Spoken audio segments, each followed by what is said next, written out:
que tenga la indicación de que está listo. Buenas tardes, noches a todas, a todos. Muchas gracias por su presencia en esta primera sesión del Diplomado en Derecho Penal Electoral. Es para mí un gusto saludarles. No es necesario, voy a hacer esta aclaración para efectos de que como somos muchos, muchas, no es necesario para efectos de asistencia ni ningún tipo que pongan en el chat. Digo, no los reconvengo, lo pueden hacer si gustan, pero para efectos de asistencia no es necesario que tomen, digamos, que utilicen el chat para esa cuestión. La demanda fue grande en este diplomado y estamos muy contentos de que así haya sido. Entonces, también para efectos de que el chat no se sature, no es necesario que lo hagan. Insisto, si lo hacen tampoco pasa nada. Bueno, pues otra vez, bienvenidas, bienvenidos. Muchas gracias por su asistencia en este diplomado que iniciamos el día de hoy en Derecho Penal Electoral. El día de hoy, la sesión de hoy y de mañana, trataremos de hablar, bueno, no trataremos, hablaré de la norma penal en la democracia, y eso tiene varias aristas. Perdón, soy Alonso Vázquez Moyers, profesor investigador de la Escuela Judicial Electoral. Y otra vez me da mucho gusto verlos a todas, a todos. Es un grupo muy nutrido, uno de los más nutridos creo que hemos tenido, en los diplomados de la Escuela Judicial Electoral, y eso nos llena de gusto. En fin, decía, vamos el día de hoy y el día de mañana, vamos a hablar de cómo la norma penal, o cuando las normas penales se insertan en los procedimientos democráticos, ¿no? ¿Qué tiene que ver? ¿Cuál es la relación entre la norma penal, por un lado, y el derecho electoral, por otro? Pero también el contenido de la norma en la democracia. O sea, vamos a ver primero una parte, algunas generalidades con relación al derecho penal, la norma penal, los bienes jurídicos tutelados por las normas penales, la cuestión del delito, ¿no? Del castigo, perdón, más bien la cuestión del castigo como un componente fundamental de la norma, y las funciones de la norma, ¿no? Entonces, la idea, pues, es conjuntar a la norma penal con la democracia, pero desde dos perspectivas, ¿no? Primero, la norma penal que cuida los procedimientos democráticos. Entonces, eso necesariamente nos tiene que llevar a platicar un poco, ¿no? De los procedimientos democráticos electorales como un bien jurídico tutelado, todos estos conceptos que vamos a ir entrelazando, ¿no? Pero por otro lado, la norma penal como norma penal. ¿Qué cuida? ¿Cuál es su función? ¿Para qué? ¿Por qué la norma penal en los procedimientos democráticos, no? Y además, la norma penal dentro de la democracia. O sea, el contenido de la norma penal, ¿no? Tendría que ser democrático. Son como dos cosas que que son complementarias, pero que de alguna manera caminan por separado. Una cosa es las normas penales que cuidan a la democracia, y luego es las normas penales y su contenido en términos democráticos, ¿no? O sea, vamos a ver cómo la norma penal, no por venir de procedimientos democráticos, ¿no? O sea, los procedimientos legislativos son democráticos, por lo menos formalmente, y eso no garantiza que su contenido sea democrático, ¿sí? Entonces, las instituciones del derecho penal, cómo se insertan en una democracia y cómo la cuidan por otro lado. Es como, a grandes rasgos, el contenido de las sesiones de hoy y de mañana. El día de hoy no tengo una presentación, el día de mañana vamos a tener una presentación, ¿no? Que oriente, que guíe la conversación, pero el día de hoy no, pero tengo algo de material didáctico, ¿no? Desde luego recomendaciones bibliográficas para profundizar en esto. Entonces, bueno, vamos a comenzar primero, como decía, la idea de la conjunción de la norma penal con la democracia, ¿no? Los objetivos y las funciones de unas y de otros. Entonces, vamos por partes, ¿no? Vamos a entender primero la democracia desde ciertos puntos de vista y con ello la norma penal desde ciertos puntos de vista, ¿no? La democracia que es, de alguna manera, pues es el tema que nos convoca, ¿no? La norma penal cuida de la democracia, podemos decirlo así, eso como una generalidad, ¿no? La norma penal, en este caso, vamos a ver que tiene distintas funciones, distintos componentes, pero el derecho penal como una esfera, una de tantas esferas, que cuida la democracia. Pero entonces, ¿qué vamos a entender por democracia, no? Y eso nos va a llevar a otros problemas. Primero, la democracia procedimental, que no es toda la democracia, voy a decirlo así, ¿no? Estamos acostumbrados, bueno, estoy dando por hecho que estamos, ¿verdad? Bueno, ha resultado muy común que tanto en la discusión pública como en la academia entendamos, definamos a la democracia, que escuchemos que la democracia son procedimientos. Es una definición mínima, ¿no? Anthony Downs, Joseph Schumpeter, ¿no?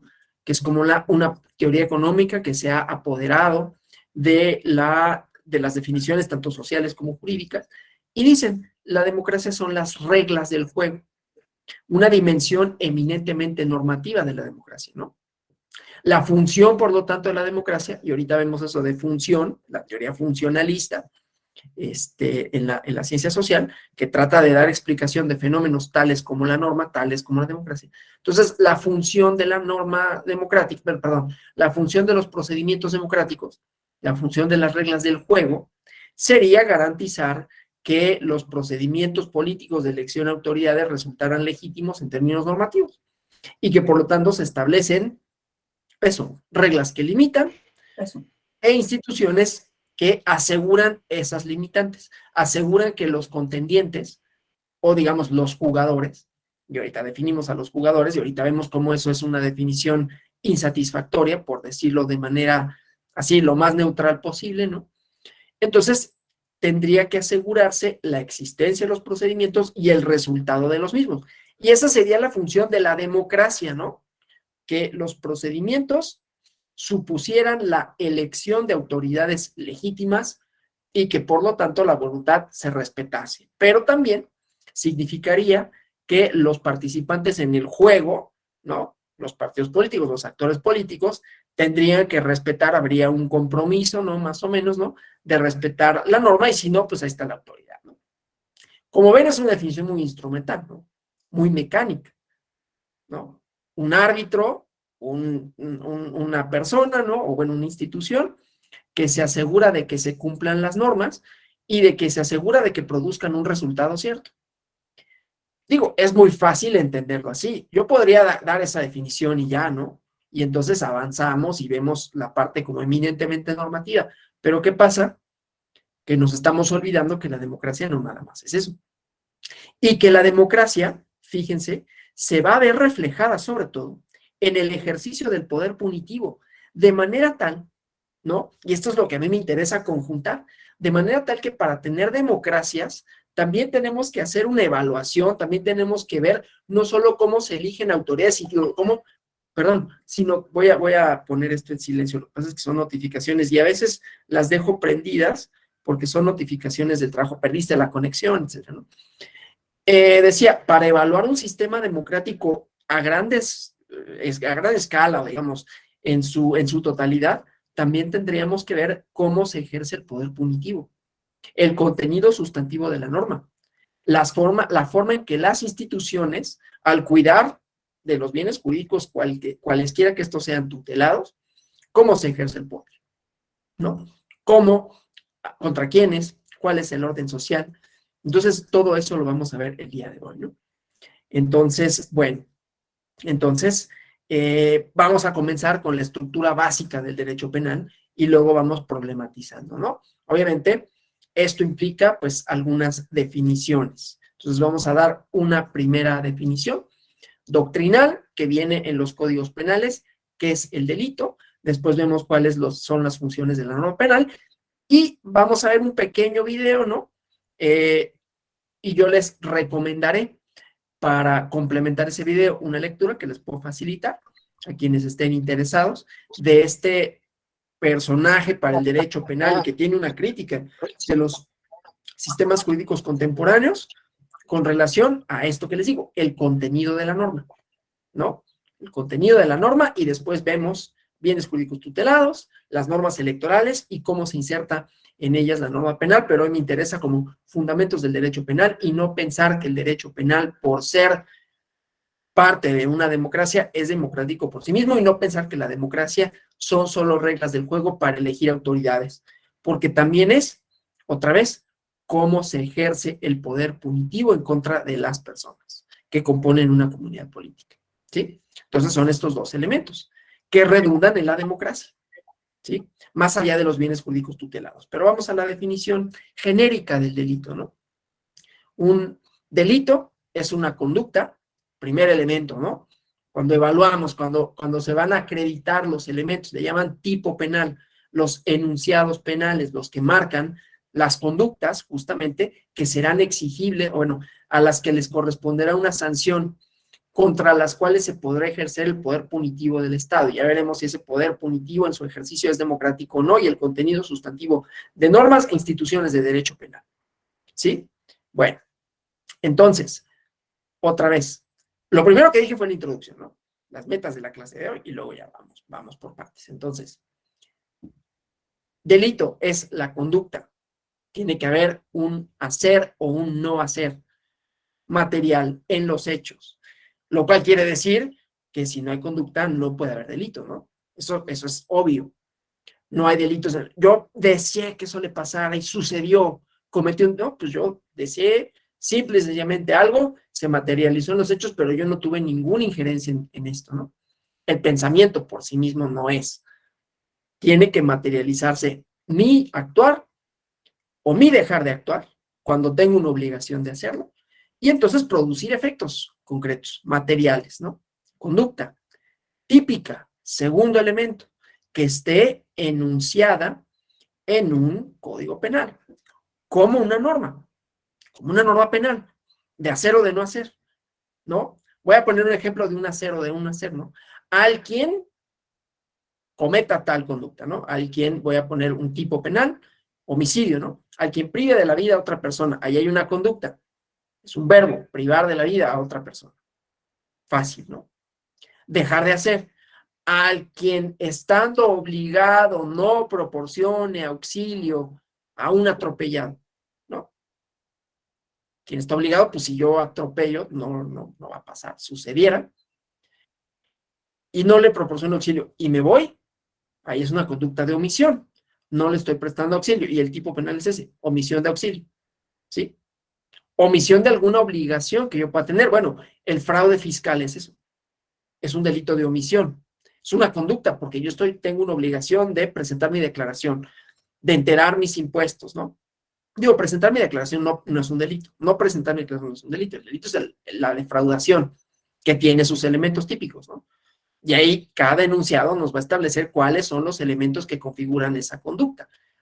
¿Sí? No nada más es un hacer y ya, hice esto. No, tiene que estar, y por eso es el segundo elemento de la tipicidad, tiene que estar encuadrados con los elementos que dice el enunciado penal, que son aquellos inherentes a la conducta, ¿sí? Entonces van ligados. Conducta típica. Entonces, cuando hablo de fraude fiscal, está definido por el Código Fiscal de la Federación, ¿sí? ¿Cuáles son los elementos? ¿Sí? Si yo presento o simulo un acto jurídico, simulo una compraventa o una compraventa que no reporto, pero hago de cuenta como que pasa por otra figura, ¿sí? Y entonces ahí hay esa defraudación, porque estoy engañando a sabiendas al fisco federal, pero esa sería una conducta, puede ser de acción o de omisión, porque puede traducirse en un hacer o un dejar de hacer cuando tengo una obligación de algo, ¿sí? Por eso hay esta distinción de hacer o de no hacer. Bueno, de proporcionarle alimentos, por ejemplo, a una persona o medicinas, omisión de cuidado, ¿no? Y que eso se traduzca en la pérdida de la vida, etcétera.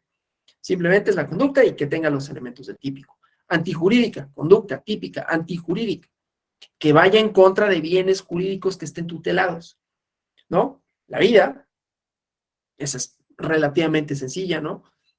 El fisco federal, por ejemplo, hay un interés colectivo en que yo pague mis impuestos. La democracia, ¿no? Los procedimientos democráticos en su totalidad o, por ejemplo, y ahí van a ver ya cuando vean los delitos en particular, ¿no? Delitos electorales, están en la Ley General de Delitos Electorales. Es más, creo que esa clase, no acuerdo si es de Daniel Díaz o mía, pero lo hacemos en conjunto también, ¿no? Pero hablamos de los delitos a nivel federal y a nivel local. Creo que es mía. Y bueno, el chiste es, ahí hay elementos, ¿no? Y puede ser el bien jurídico tutelado, la paquetería electoral, que contiene, entre otras cosas, solo estoy dando ejemplos, yo no quiero, si me dicen así de, híjole, ya me diste 1000 cosas y ya me abrumaste y ya no te entendí, por favor háganmelo saber. Los micrófonos, el chat está abierto permanentemente, ¿no? Para cualquier duda, comentario, aclaración, Porque luego hemos tenido, ¿no? Afortunadamente, no en este diplomado, pues luego vienen algunos que son parte de la fiscalía, y entonces tienen como otros elementos y me dicen, oye, mira, pero es que esto tiene estas modalidades y es así, o surgen dudas y las contestamos colectivamente. Pero entonces decía, ¿no? Bienes jurídicos tutelados que pueden tener como distintos componentes, ¿no? Estoy cuidando la vida, ¿no? No está totalmente definida, bueno, la mía está definida, luego hay otras que no necesariamente, y ahí hay otro tipo de conflictos a los que ya entraremos. Como decía, la paquetería electoral, o más propiamente, bueno, sí, la paquetería electoral, ¿no? La famosa cadena de custodia, o sea, las boletas electorales, en donde se depositan, ¿no? La urna, las actas de escrutinio, ¿no? Se guardan en un paquete y esos paquetes se llevan a las sedes de las circunscripciones electorales. Ahí se contienen para los recuentos, para las impugnaciones que pueda haber, pues es una prueba fiel de cuál fue la voluntad de la ciudadanía, de manera tal que se tiene que cuidar esa documentación, desde que llega a las casillas hasta las sedes, ¿no? Y en esas se sellan, se lleva a cabo una bitácora, a quién se le entregó, a nombre de qué, se resguardan. Bueno, si se rompe la cadena de custodia y se altera la paquetería electoral, eso configura un delito. Y ahí se está protegiendo un bien jurídico que son esos documentos que son prueba plena, ¿no? Son prueba de que en caso de un recuento, pues ordenen y no tendrían que estar alteradas ni las actas, ni las urnas, y entonces que veamos, bueno, sí, un recuento y da resultados similares o no, porque es la única manera que nos aseguraremos, pues, de la legitimidad de la elección en términos numéricos, ¿no? Que los resultados corresponden con el ejercicio de voluntad ciudadana. Entonces, esa es una dimensión. Ya verán ustedes, ¿no? Esto solo para decir, la antijuridicidad implica que se vulneran bienes jurídicos tutelados, que la norma establece cuáles son estos, ¿no? ¿Sí? O sea, que hay una conducta que infringe la ley. Y culpable, el elemento culpabilidad, ¿no? Ya veremos cuáles son los componentes de los delitos y cuáles son de ejecución instantánea, delitos continuados en derecho electoral. Pero básicamente es que haya este elemento de responsabilidad imputable atribuible a una persona, ¿sí? Obviamente hay grados de culpabilidad, pero cada uno de estos elementos, conducta típica, antijurídica y culpable, tiene sus excluyentes de responsabilidad, ¿no? No está previsto en la ley, no hay pena sin ley, no hay delito sin ley, ¿no? Entonces, no puede ser típica. Entonces, en ausencia del elemento tipicidad no tenemos delito. No hay conducta. Pues es que lo pensé y pasó. Pero no hay conducta. Entonces, no hay delito, ¿no? Antijurídica. Bueno, es que mi actuar no contraviene la ley, ¿no? Y el elemento sine qua non en donde siempre va a haber la controversia penal es en la culpabilidad. Porque hay excluyentes de culpabilidad, ¿no? Distintos, jurisprudenciales, que están en la propia norma, ¿no? Y que son diversos, ¿sí? Y estos muchas veces, ¿no? En los juicios en los Estados Unidos, ¿no? Que si la persona estaba privada de sus facultades, ¿no? Digamos, distintos elementos, ¿no? Estaba en una situación, bueno, la legítima defensa, por ejemplo, ese es un excluyente de culpabilidad. Es conducta, es típica, es antijurídica, pero no es culpable porque estaba defendiendo bienes jurídicos tutelados también, que estaban en contraposición. Claro, ahí hay otros elementos para valorar, ¿no? No nos atañe el derecho penal electoral, pero sí el derecho penal en general, ¿no? Y dices, bueno, ahí tendría que haber una relación entre los bienes jurídicos tutelados, su defensa y los medios a los cuales defendí. Y cómo lo defendí, una cierta proporcionalidad en el daño que causé defendiendo esos intereses, ¿no? Y desde luego es controversial y nada más lo enuncio para ver cómo cada uno de estos elementos pues se tiene que acreditar, ¿sí? Desde luego, muchas personas en la práctica me podrán decir que funciona. Ahorita lo estamos estableciendo de una manera teórica, ¿no? Y desde luego, esto puede suponer una distancia, no, pero en la práctica sucede esto y estas otras cuestiones que desde luego son distintas, son quizás inclusive más interesantes, pero bueno, a mí lo que me interesa sobre todo es los elementos, los bienes jurídicos tutelados, y que en el caso del derecho electoral tendremos un bien jurídico tutelado general, que va a ser la democracia, que van a ser los procedimientos democráticos, ¿sí? Por un lado. Y bienes jurídicos tutelados específicos, ¿sí? como puede ser esto de la alteración de los paquetes electorales. Ahí el bien jurídico tutelado es esa prueba, ese elemento probatorio para poder, en caso de que haya recuentos, ¿no? Establecer que así sucedieron las cosas, ¿no? Pero hay digamos, tanto sujetos como conductas que pueden tener estos elementos delictivos, ¿no? Cuando vean en el módulo de la ley de delitos electorales, Ley General de Delitos Electorales, verán que está clasificado, ¿no? Algunos sujetos, algunos delitos que pueden ser cometidos por todos. Otros que solo por funcionarios, ¿no? Por funcionarios públicos. Otros por solo funcionarios electorales. Y esos elementos subjetivos también son elementos constitutivos del tipo penal, ¿no? Conducta. Bueno, la conducta tiene que ver con un sujeto. Si el sujeto que la comete no es aquel que está especificado que la puede cometer, no tenemos conducta. Por ejemplo, vamos a pensar, ¿no? El delito cohecho está limitado para servidores públicos. Si no es servidor público, no hay elemento conducta, porque tienes que tener esa calidad subjetiva para poderla cometer. Será otro delito, pero no es ese, ¿sí? Eso nada más para poner como los ejemplos de los elementos subjetivos, y en la Ley General de Delitos Electorales está esos elementos que también configuran los elementos esenciales del delito, ¿sí? Entonces, bueno, eso, digamos, la estructura básica es esa. Ya llegaremos a otras cuestiones, pero ahora vamos con la pena, ¿no? Con la penalidad, con el ejercicio del poder punitivo. Pero como no quiero acaparar yo la plática y que todo sea lo que yo digo, vámonos con este autor argentino, extraordinario, me parece a mí, de lo más destacado, de lo más relevante, de lo que si a uno le interesa el derecho penal en cualquiera de sus, es que como estoy acostumbrado a compartir, no pestañas, sino que si uno quiere aprender de derecho penal democrático, pues tiene que leer y tiene que escuchar, y hay muchas formas de escucharlo aquí en YouTube, ¿no? A Eugenio Zaffaroni, ¿no? Entonces, vamos a escucharlo, nada más déjenme asegurarme de que en este compartir, pues escuchen, voy a cerrar el micrófono para que no haya estos elementos de que se oye doble, pero indíquenme, por favor, que se escuche bien.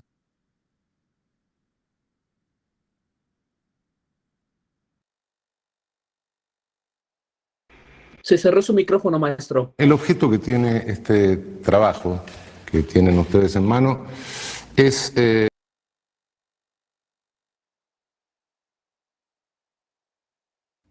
Sí, cerré el micrófono para efectos de que no se duplicara. Nada más les decía, háganme saber si se escucha, y si sí se escucha, nada más háganme así, para que yo pueda continuar con esto. Lo cierro para que no haya como se empalme el sonido y entonces haya problemas de audio.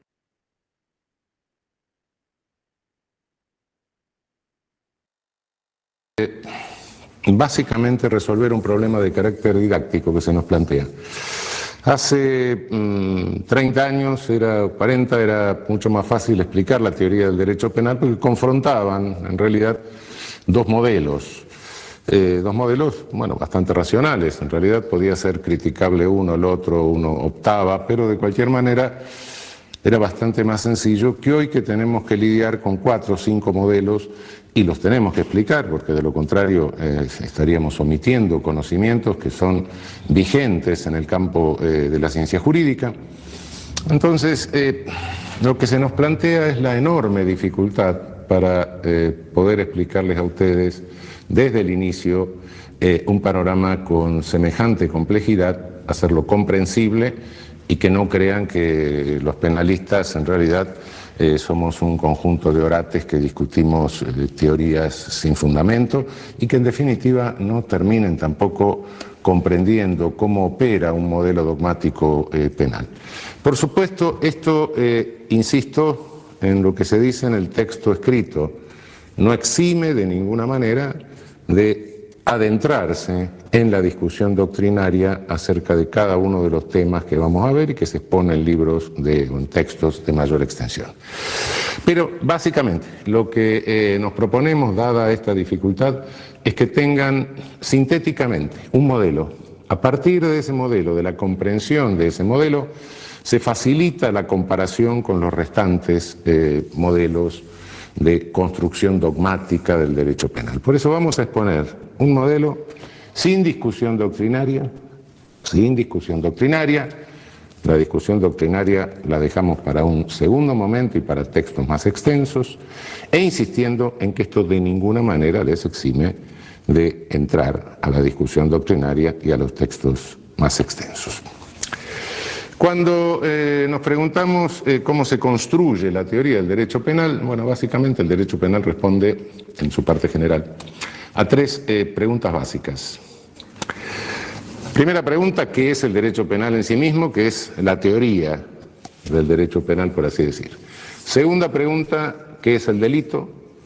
Y tercera pregunta, ¿cómo se debe responder al delito? El deber ser de la respuesta al delito sería teoría de la responsabilidad penal o de la pena. ¿Qué es el derecho penal? ¿Qué es el delito? ¿Qué es la pena? Por decirlo en forma más sintética. Debo comenzar por destacar que la expresión derecho penal es equívoca. Es equívoca no solo en el lenguaje corriente, sino también en el lenguaje jurídico, en el lenguaje técnico. Se la usa con un elevado grado de imprecisión. Y esto es a veces problemático. Por derecho penal se dice frecuentemente la ley penal. Cuando se dice el derecho penal no prohíbe tal cosa, se está refiriendo a la ley penal. Cuando se dice el derecho penal no puede resolver tal cosa, el derecho penal no puede resolver la toxicodependencia, por ejemplo.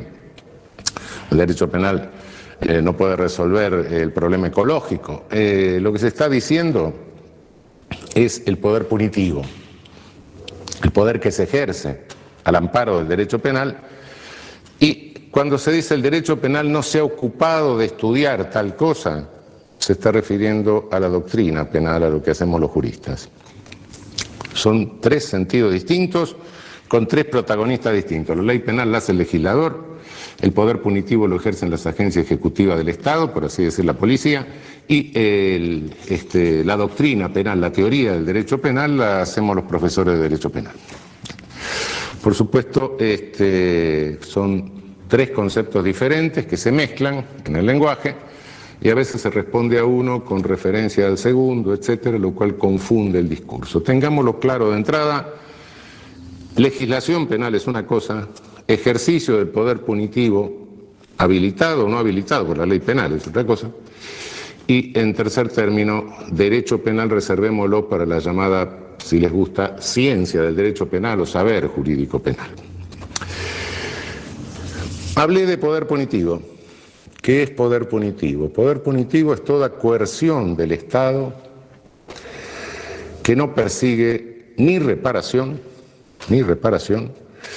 y que tampoco contiene un proceso lesivo en curso o inminente. Es decir, con esto le estoy diciendo que no estoy diciendo poder punitivo es, sino poder punitivo es lo que queda después que sacamos la coerción estatal reparatoria y la coerción estatal dirigida a contener un proceso lesivo o inminente.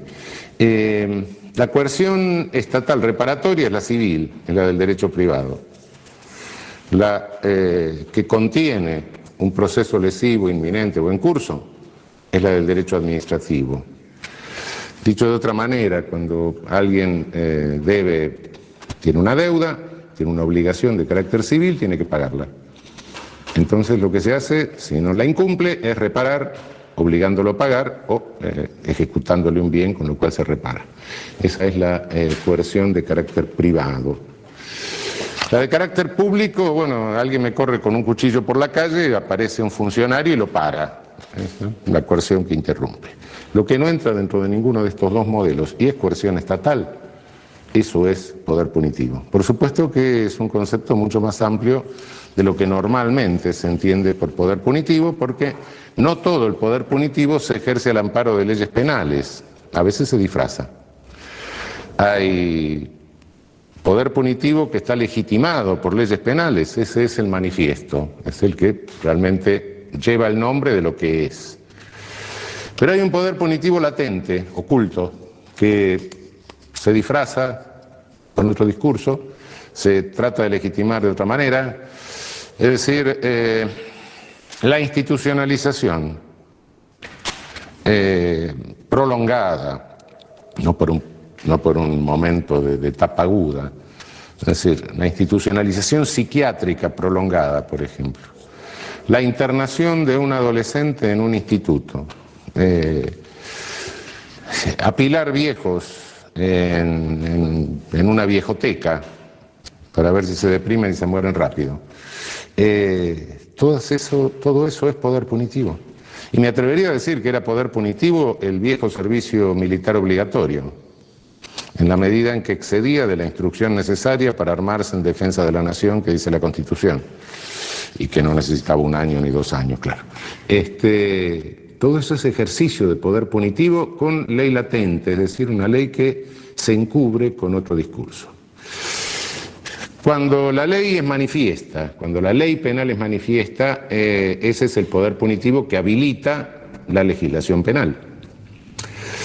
Y nuestro saber jurídico es el sistema de interpretación de las leyes penales manifiestas. No nos vamos más allá.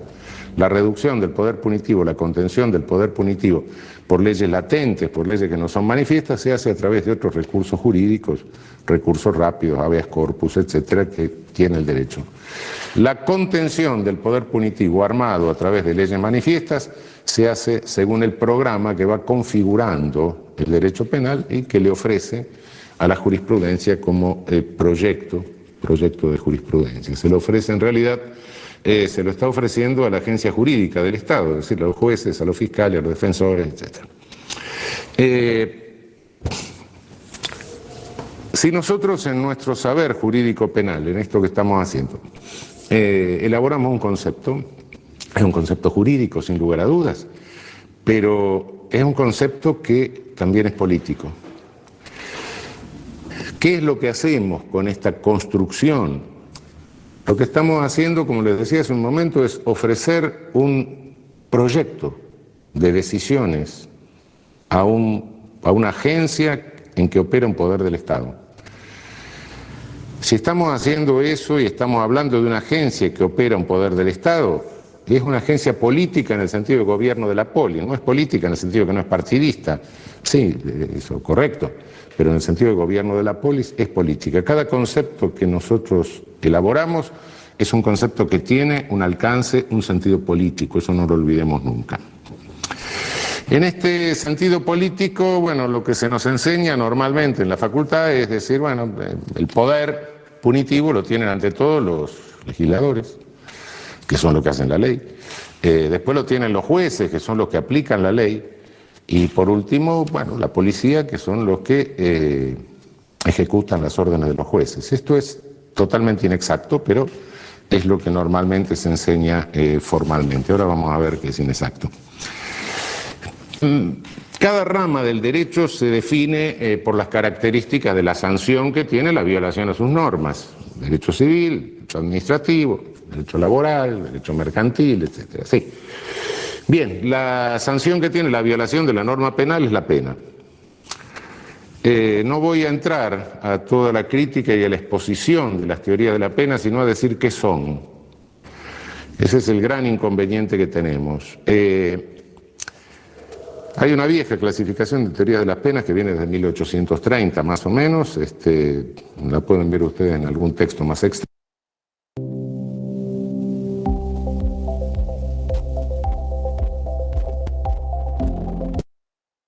con todas sus variables. Pero ¿qué son estas teorías de la pena? Es lo que a cada penalista se le ocurre que la pena debe hacer. Y en razón de lo que debe hacer, elabora toda la teoría del derecho penal.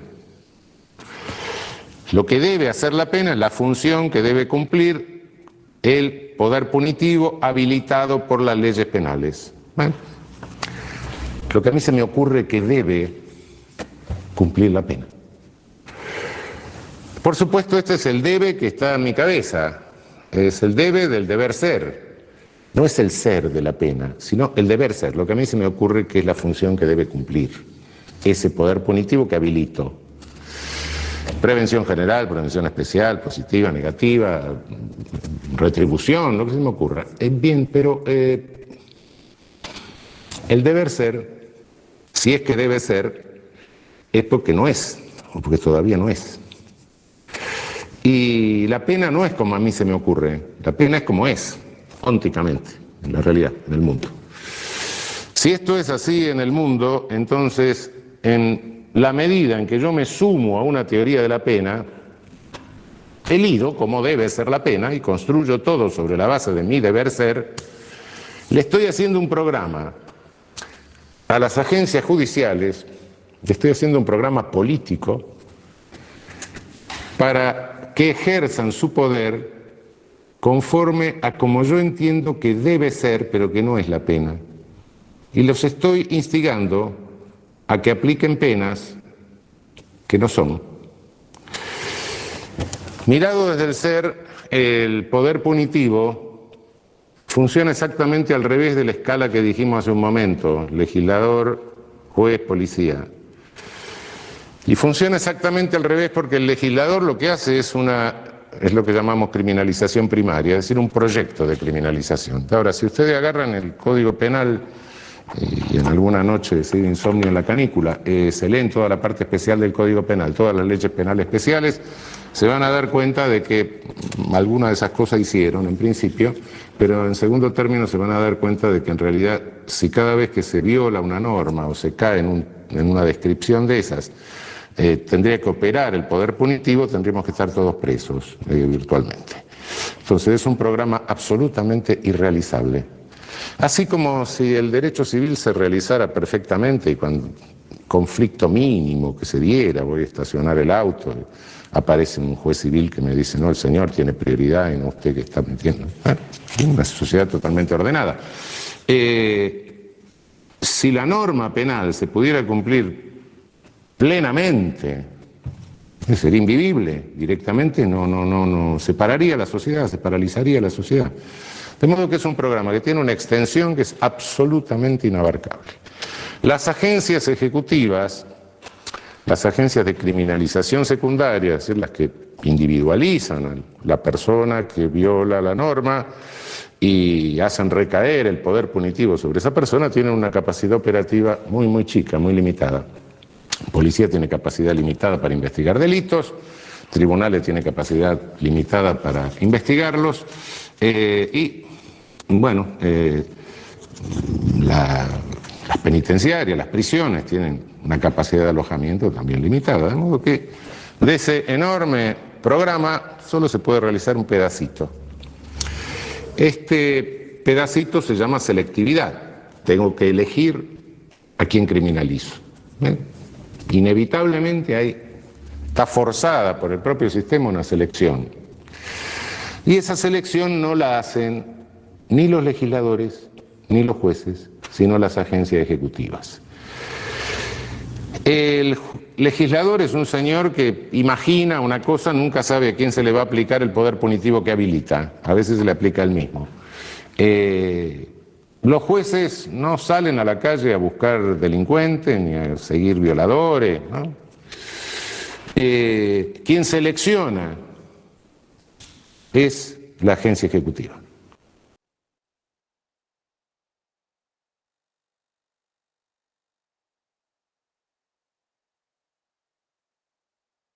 Bueno, con eso se resume la intención del curso del día de hoy, la intención de esta primera parte del módulo. Porque tenemos por un lado, ¿no?, a la norma como expectativa. La norma, la que ustedes quieran. La norma que ustedes me digan. Aquí tenemos un invitado también porque ella quiere comer, él come a las 8 y entonces ya viene a reclamar, pero pues ahorita no se puede. Entonces aquí va a tomar la clase con nosotros, ¿no? La norma implica una expectativa de orden, sea la norma que sea, decía, ¿no?, de derecho administrativo, que las personas paguen sus impuestos, que no se pasen los altos, que las gasolineras sirvan litros de a litro, pero por supuesto, hay muchas limitantes en medio de eso, ¿no? ¿Cuántos verificadores puede tener la Profeco? ¿A quiénes van a verificar? ¿Cuándo lo van a verificar, no? Y la norma penal contiene expectativas igualmente. Pero la norma penal, además, esas expectativas, ¿no? Ese poder punitivo que, digamos, manifiesta el Estado, no por esas posibilidades de acción quiere decir que en sí mismo ese accionar sea legítimo, ¿no? Y entonces es ahí donde vamos a tener problema. Esto que decía el criterio de selección, ¿no? Pero no nada más eso.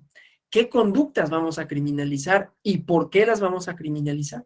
Y la verdad es que no está predeterminado. Claro, hay algunas conductas que sí, ¿no? Que son bienes jurídicos tutelados, quizás en todo momento, en todas las sociedades, ¿no? Pero no sucede así con todas. Lo sabemos, ¿no? O sea, en la historia de las criminalizaciones, cosa que estamos hablando del contenido sustantivo del derecho penal, sus modos de operación y la pena en general, y cómo eso puede o no ser democrático en función a contenido sustantivo de la norma y la aplicación de la misma, la norma penal en la democracia.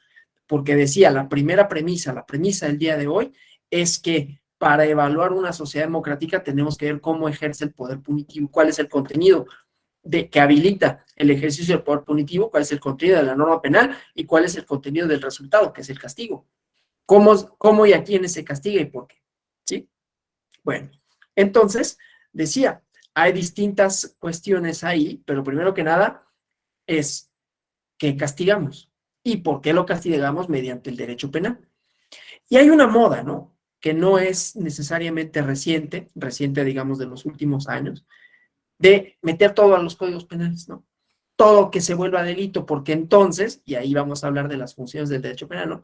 Porque entonces, ¿no? Ya vamos a disuadir el efecto disuasorio de la norma, ¿no? Pero luego no nada más es eso, ¿no? O sea, es que aquí es el elemento político que está conjuntado, como decía el juez Zaffaroni, ¿no? Es la expectativa, no solo la expectativa social de sí, condénenlo, sí, criminalicen, ¿no? Sino la expectativa con relación a la pena. Aumenten las penas, ¿no? Y las penas ahora no solo aumenten el número de años, aumenten las medidas precautorias, hablando de prisión preventiva oficiosa, por ejemplo, ¿no? Y no solo aumenten las medidas precautorias, aumenten la severidad de las penas, ¿no? Y por ahí discursos políticos que retoman y pena de muerte para tales, y así sucesivamente, ¿no? Y entonces esto nos lleva, lo voy a dejar aquí para hablar de la teoría funcionalista, ¿no? Y las funciones expectativas de la norma y el castigo. No es lo mismo la función que la expectativa, ¿no? ¿Qué nos dice la teoría funcionalista? La teoría funcionalista es dentro de muchas otras teorías para explicar a la sociedad y explicar las instituciones, que dice justamente, las sociedades son sistemas, ¿no? Y en esos sistemas, cada uno de estos, valga la redundancia, sistemas que la componen, tienen una función. Pensemos no soy muy bueno para los celulares, pensemos en un coche, ¿no? Un coche de los de ahora, ¿no? De esos que le llevas a un mecánico de un taller y te va a decir, pues no, es que necesito un escáner, es que necesito unos componentes electrónicos, ¿no? Porque tienen una sofisticación tal que ya no es algo nada más mecánico, ¿no? Donde haya que reparar el sistema de frenado, ¿no? Ya hay ingenieros automotrices que se dedican exclusivamente a los frenos y los frenos tienen componentes electrónicos, ¿no? Que ya es imposible arreglar así nada más mecánicamente. Entonces, eso es una sofisticación, pero el sistema de frenado, aunque es independiente del sistema de aceleración, ¿no? Porque funciona con su propia lógica, de conformidad con sus propias reglas, con su propia física, con su propia mecánica, ¿no?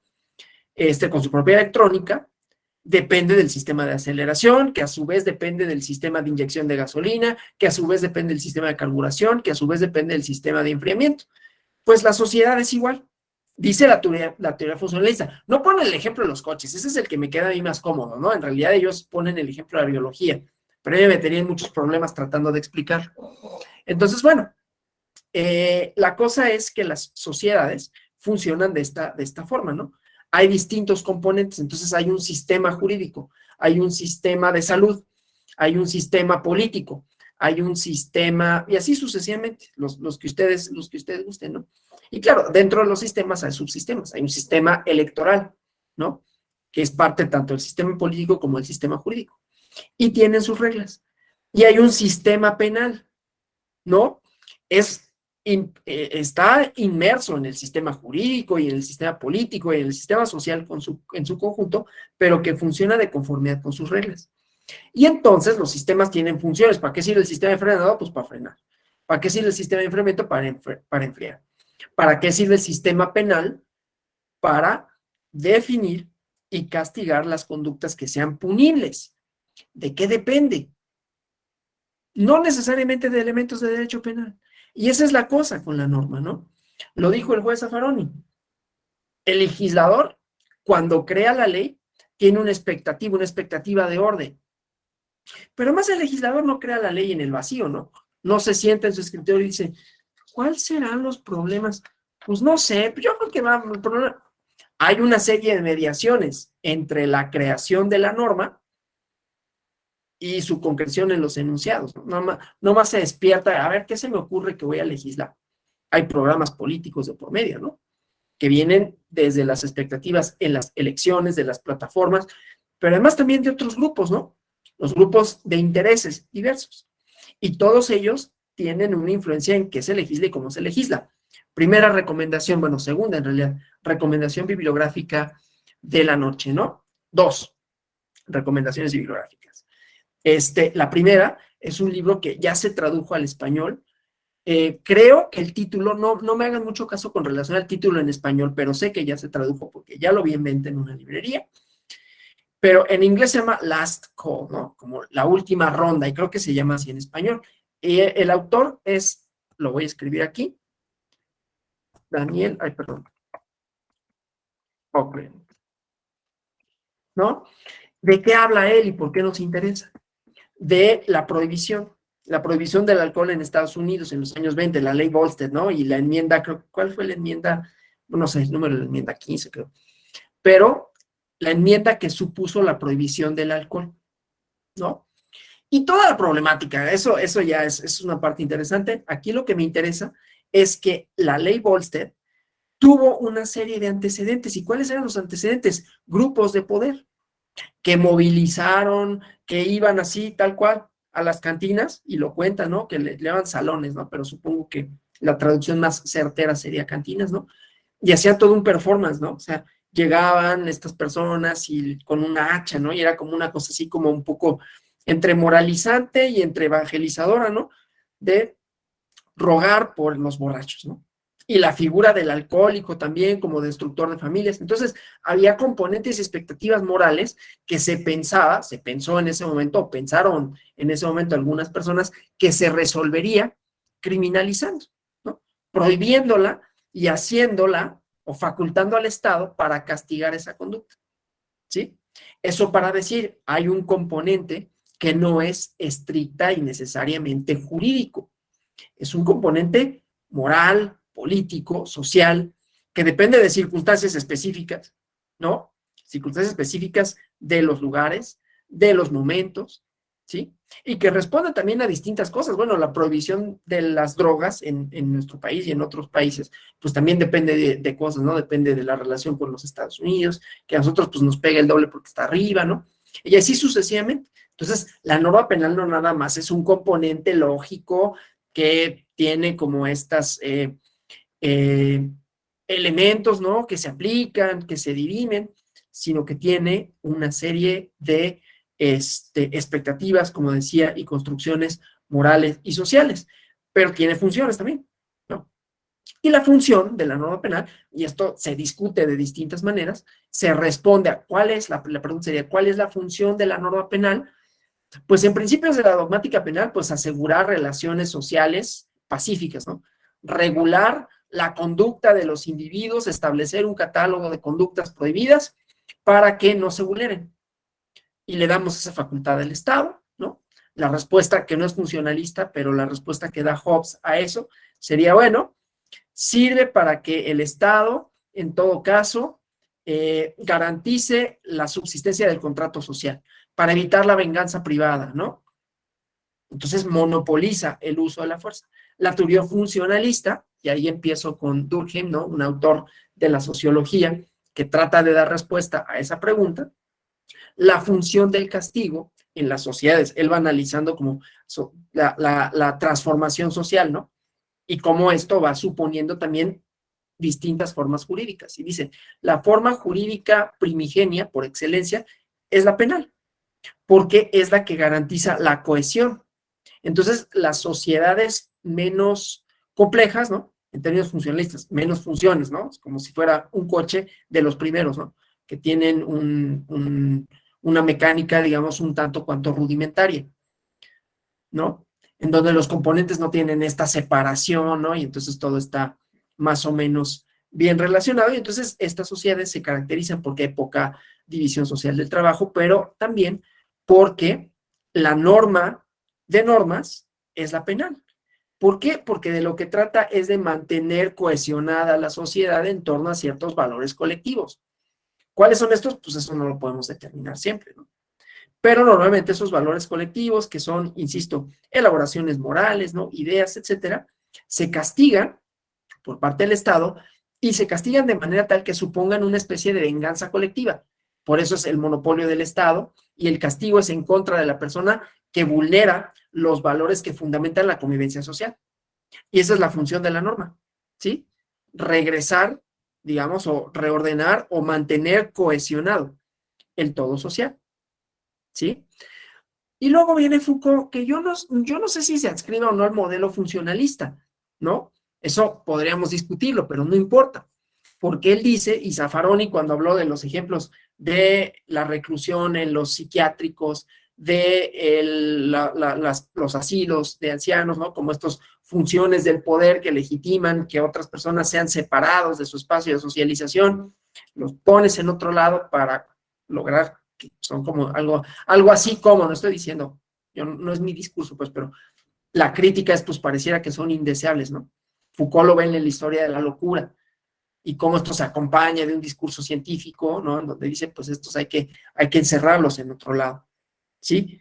Porque, ¿qué pasaba? ¿Cuál era la práctica? Y también lo ve Robert Castell, es un libro muy interesante que también les puedo recomendar, que se llama El orden psiquiátrico, ¿no? Y dice, pues, ¿qué pasaba? Que había un problema público, ¿no? ¿Cuál es el problema público? Que a las personas que se pensaban como dementes, la construcción social de la demencia, de la locura como tal, en la época clásica la estudia Foucault, y luego su alumno Robert Castell lo analiza como la función del derecho a la hora de permitir que el Estado intervenga, porque ¿cuál era el problema? Pues que la gente los echaba a la calle, ¿no? Y entonces había un montón de personas privados de la razón, lo que sea que eso signifique, que después decían, bueno, ¿qué les hacemos, no? ¿Cómo obligamos a las familias a que se hagan responsables? Pues con la ley. Pero no nada más basta con la ley, ¿no? Había que tener con ello un fundamento científico.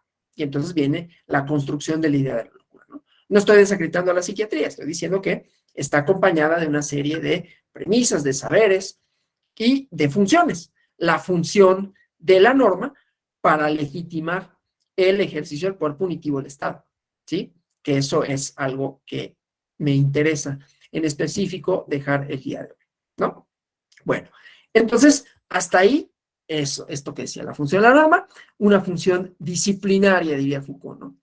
Pero no nada más la función de la norma como definitoria de las conductas, sino la función de la sanción, venganza colectiva, ¿no? Y lo decía el juez Zaffaroni, ¿no? Una es la reparación del daño civil, ¿no? Te pago.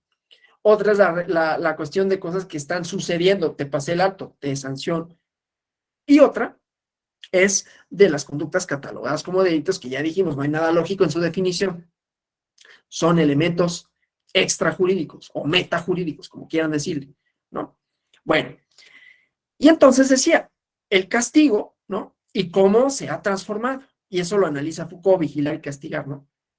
La venganza colectiva que se producía en lugares públicos, ¿no? Y sobre el cuerpo de la persona, además. Entonces, latigazos y le aventaban cosas, ¿no? El cadalso, ¿no?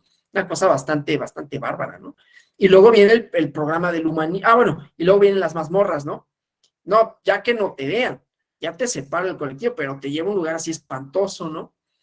Y luego ya viene como un periodo más humanista y dice, no, espérate, o sea, más limitado al tiempo. Ah, porque luego se hacía extensivo, ¿no? Hasta la familia, ¿no? Y te castigaban. O sea, comete el delito yo y también mi familia pagaba, ¿no? Y luego ya no nada más es esta idea de encerrarnos, ¿no? Hay que limitar el ejercicio del poder punitivo. Hay que limitar los porqués, ¿sí?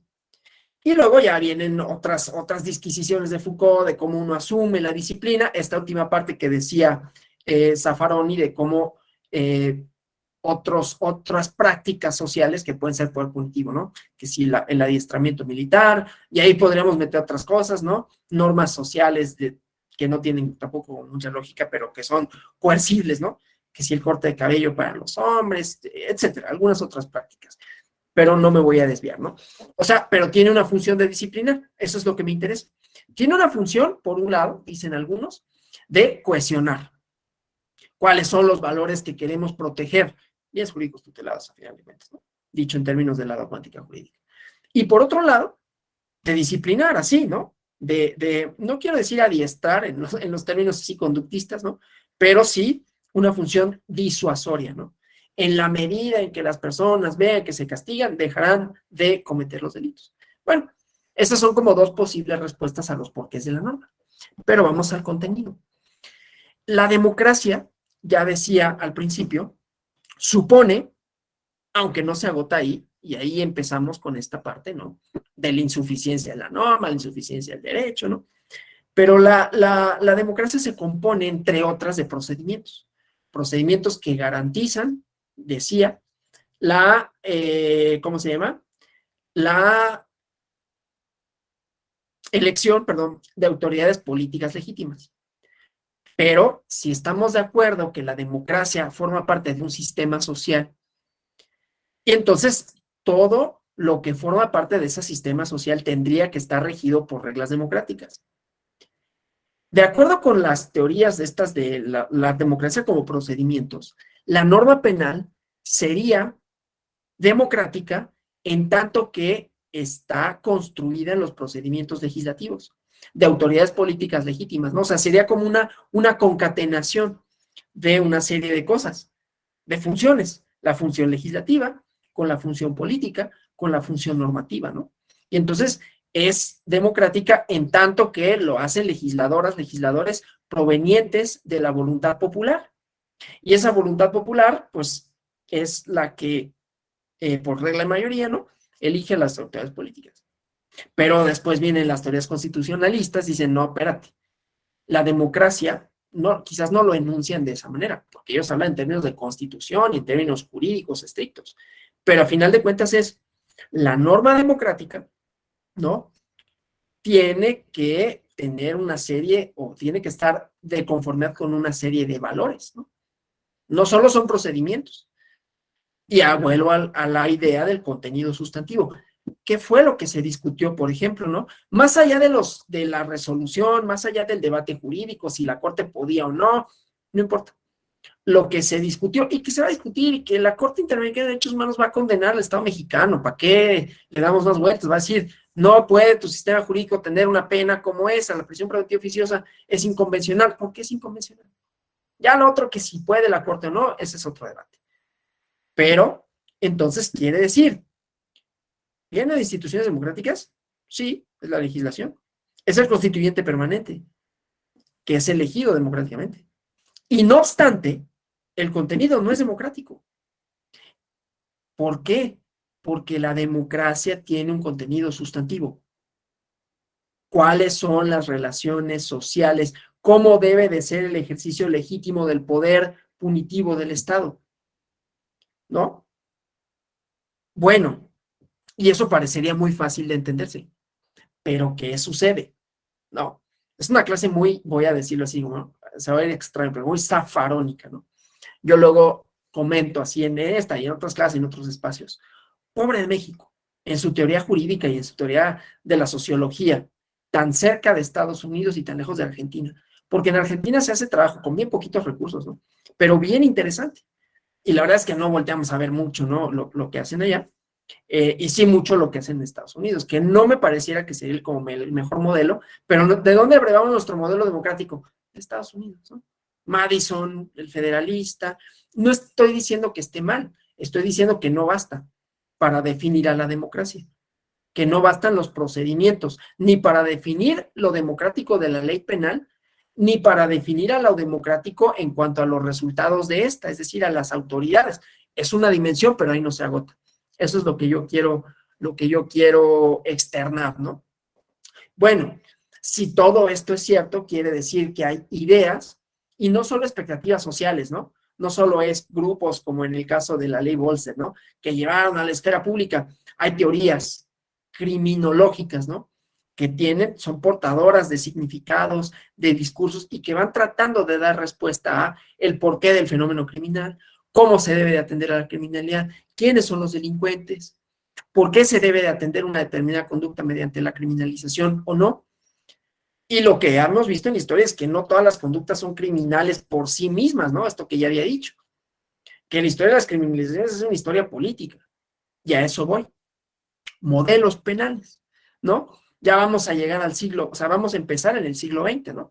Si contamos la historia de la venganza privada, de que si antes había penas, de que las podían dilapidar a las personas, ¿no? Así, tal cual, ¿no? Matar a pedradas, ¿no? O labrarles la cara. Esas penas trascendentales, por más que puedan mover el morbo de la gente, no me interesan, ¿no? Me interesa el siglo XX y más desde un punto de vista de los años 70. ¿Por qué los años 70? Porque había un modelo social, como hay un modelo social hoy, ¿no?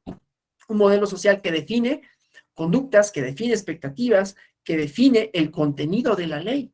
El contenido de la ley no es nada más como una cosa, como decía, abstracta, que aparezca, ¿no? Como los números, ¿no?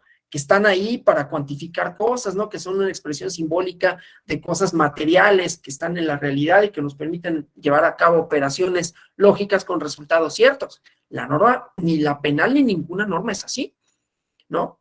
Su contenido varía. Y su contenido varía también en función a, hablando de funcionalismos, ¿no? En función a ciertos otros debates jurídico, políticos, académicos y así sucesivamente. Entonces, ¿quiénes son los delincuentes? ¿Por qué? Y en los años 70 había una teoría y había una respuesta y eso se concretaba en modelos penales específicos, es decir, en contenido sustantivo de la norma, qué criminalizamos y cómo ejercemos el poder punitivo. Y era una teoría que desgraciadamente no hay una traducción que sea idónea del welfarismo o welfarismo, como quieran decirlo, ¿no? Del bienestar. Lo escribo aquí,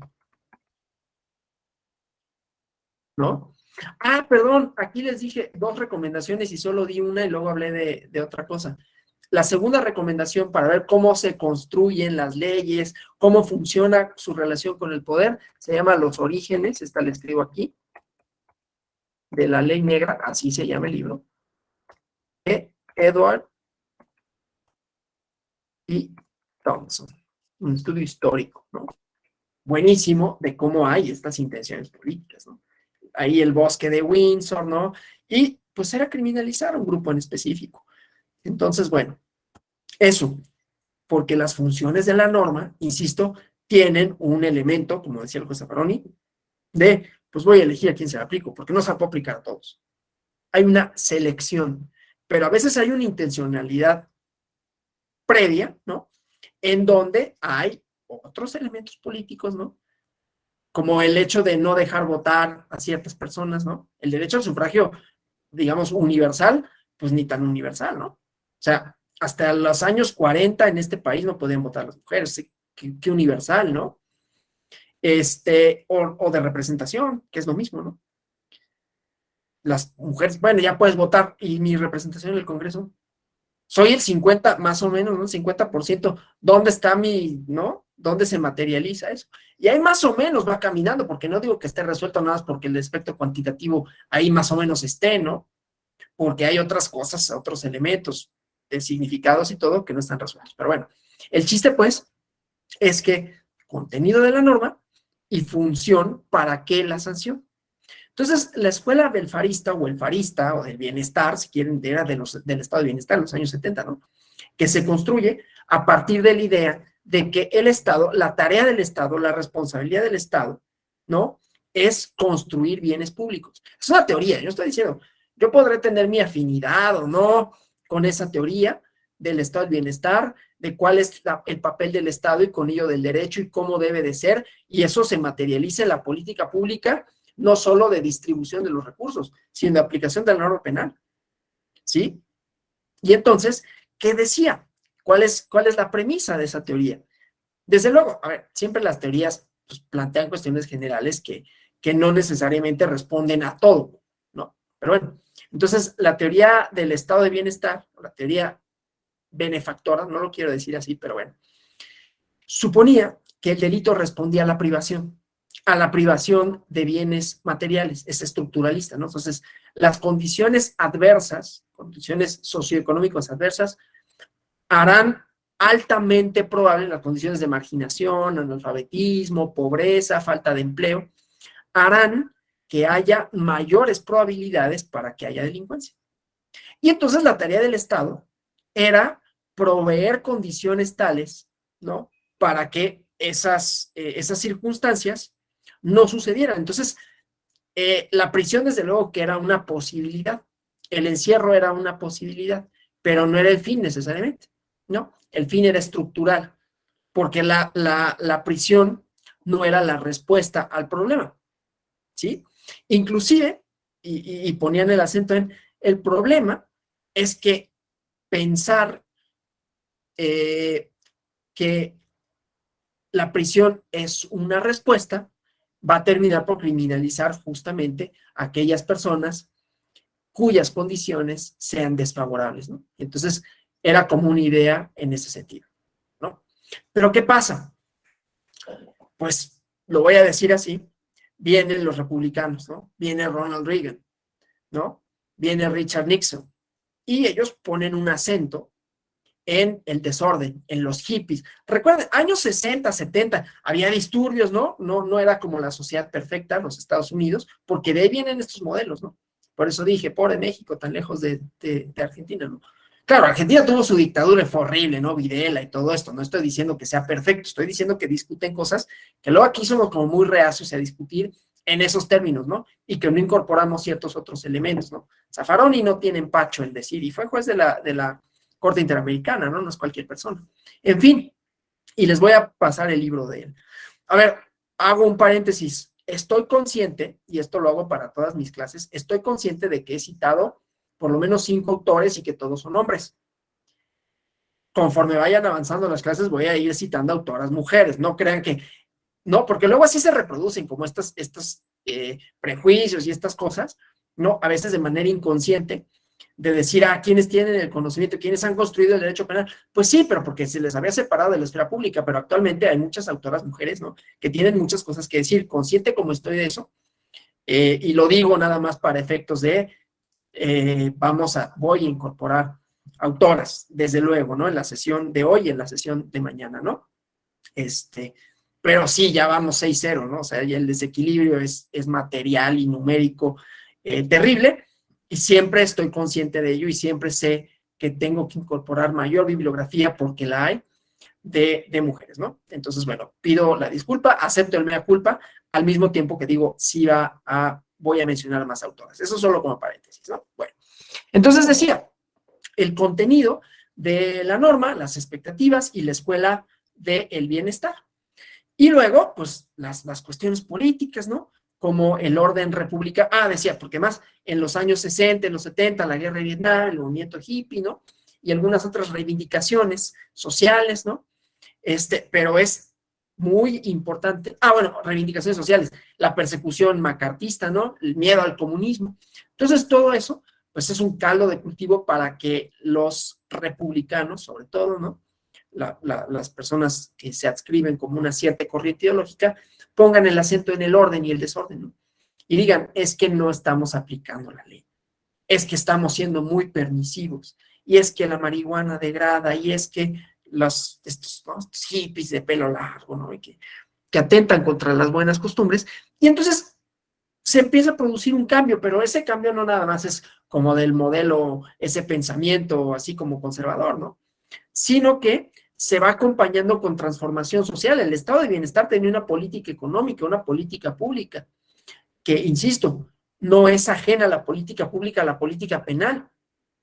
Y entonces va habiendo poco a poco un giro, ¿no? En los años 70 va habiendo un giro que no nada más es, insisto, en el caso penal, en las escuelas penales, sino también en la función del Estado, para qué el derecho, por qué el derecho, y quiénes y contra quiénes, ¿no? Entonces, con este acento en el orden, por un lado, se conjunta con la idea del libre mercado como la respuesta, ¿no? O sea, las crisis económicas de los 70, las inflaciones, ¿no? Y entonces va el viraje hacia la privatización, hacia, ¿no?, la privatización de los bienes públicos. Esto lo cuenta de manera, hablando de mujeres, ¿no? Lo cuenta en un libro que se llama La historia del neoliberalismo, así se llama el libro, yo no se lo puse, ¿no? La historia del neoliberalismo en México, publicado por el Fondo de Cultura Económica. Déjenme, nada más que ahorita saben que cometí un error, porque ahorita les digo la autora. En México, María Eugenia Romero Sotelo. Perdón, es que de momento se me olvidó el nombre, pero aquí en mis apuntes está. Entonces, bueno, es eso. Y cuenta, ¿no?, cómo va cambiando la política pública. Pero eso, insisto, es un programa intelectual que tiene una serie de premisas. ¿Quiénes son los individuos? ¿Y cuál es el acento que ponen, no? La racionalidad de los individuos. Entonces, la respuesta a quiénes son los delincuentes ya no es quienes están privados de condiciones sociales idóneas. Son la idea de que son agentes racionales que maximizan su utilidad y que buscan, pues, dinero fácil. Y eso transforma radicalmente la idea de la pena, transforma radicalmente la idea del delincuente, ¿sí? Porque ya no es, insisto, una persona que por condiciones sociales se convierte en delincuente, que desde luego esa puede ser una respuesta como más o menos superficial, ¿no? O más o menos simplista, digámoslo así.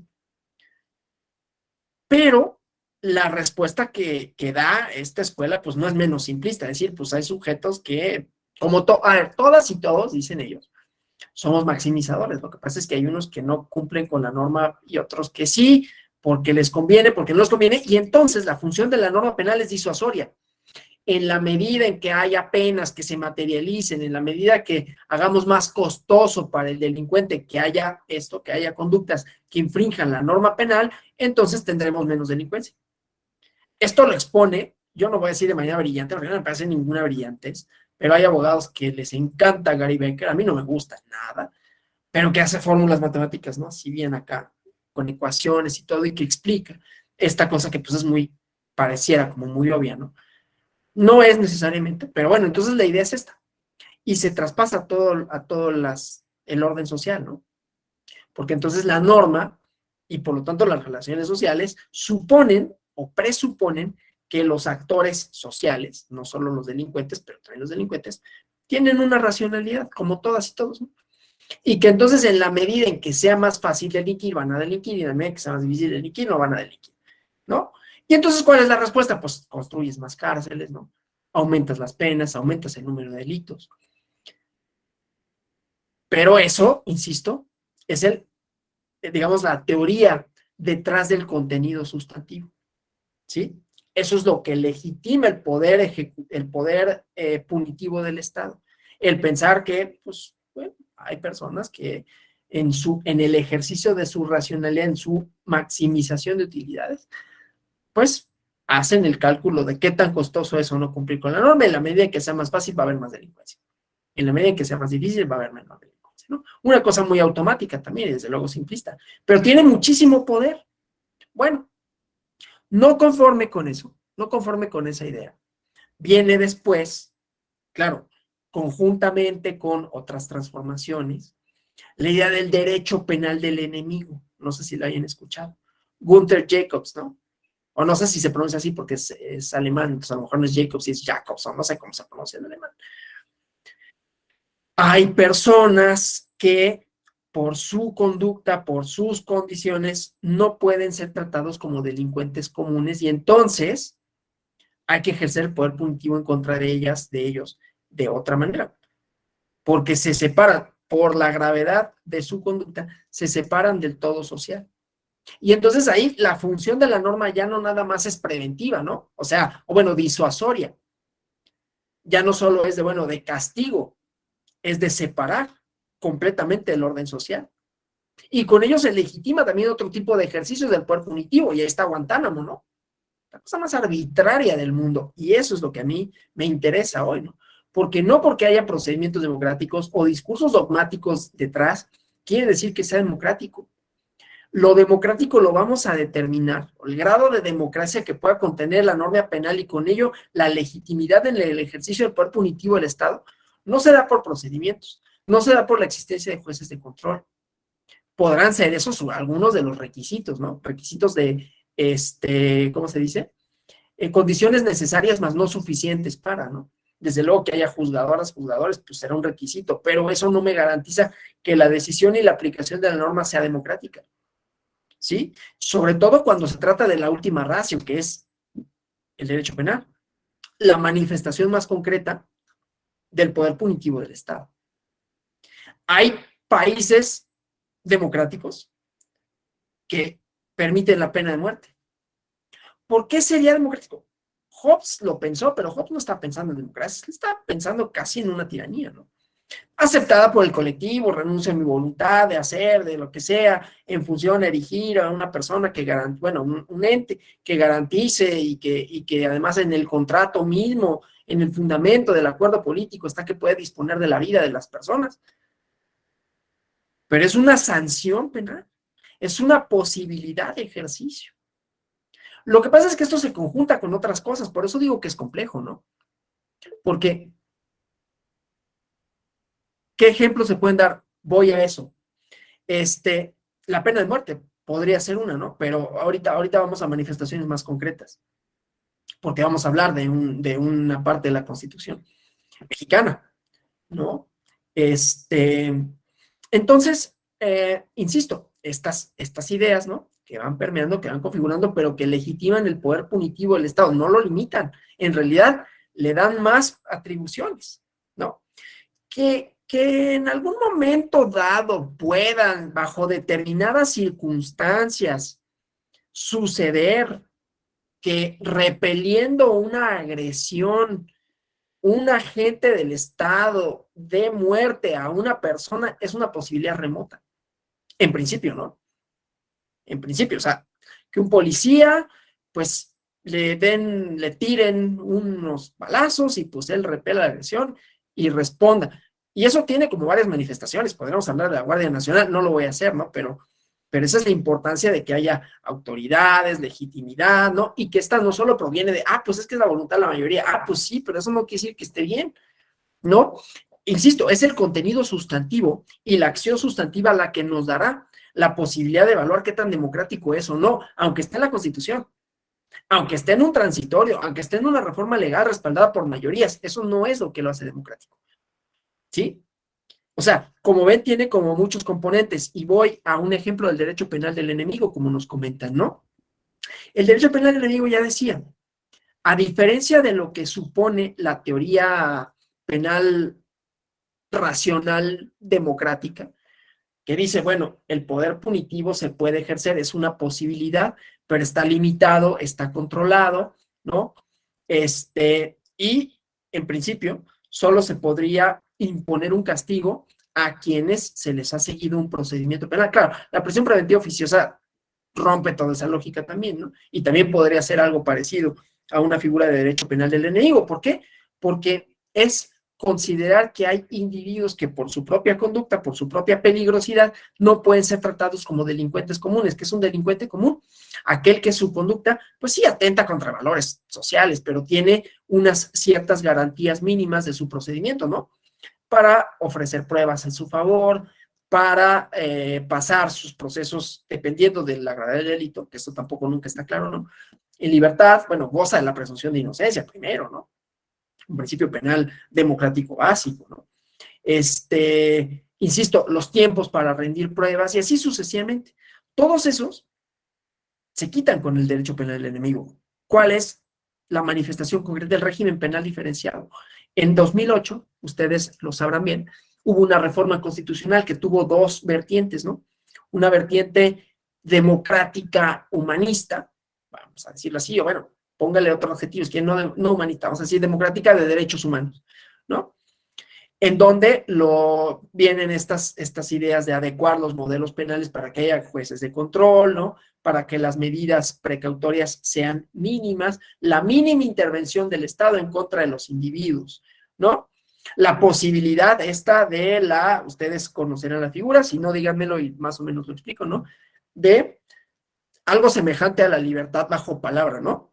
Esto es la suspensión a prueba. O sea, una persona que no sea reincidente, que su conducta no se agrave, que tenga posibilidad de, bajo ciertas circunstancias, ¿no? Que tienen que ir a firmar y cumplir con una serie de requisitos, no compurgue una pena privativa de libertad por mucho tiempo, ¿no? Entonces es el poder punitivo del Estado se ejerce poquito en contra de ciertos individuos, pero el régimen diferenciado es A, más en tratándose de delincuencia organizada, que es un problemón definir la delincuencia organizada, ¿no?